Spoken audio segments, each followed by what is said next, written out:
Конечно започнува проектот за реставрација и конзервација на црквата Успение на Пресвета Богородица во манастирскиот комплекс Трескавецка и Прилеп, после децении на распаѓање на фреските и на ѕидовите на самата црква, која што потекнува од 12-тиот век. Сега првично ќе се пристапи кон завршување на фазниот проект за зацврстување на темелите и самата конструкција на објектот, реконструкцијата на подот и отстранување на влагата која што нанесува огромна штета на самиот храм.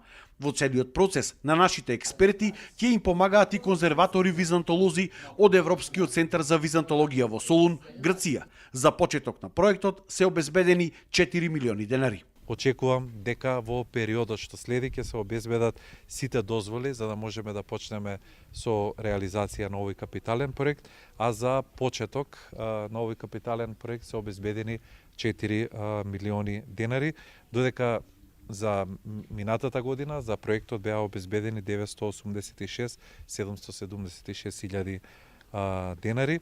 Во текот на 26-та година ќе се работи за проектот за конзервација на живописот во црквата.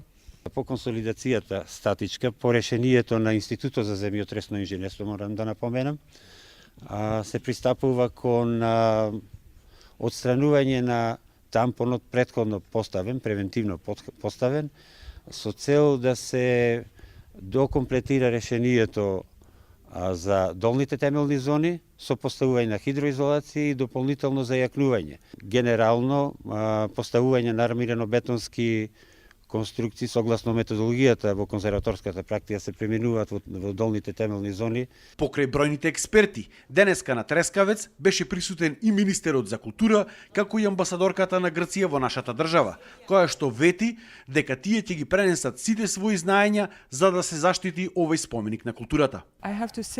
Морам да кажам дека нашите тимови започнаа со заедничка работа уште во 2021 во црквата Свети Ѓорѓи во Курбиново.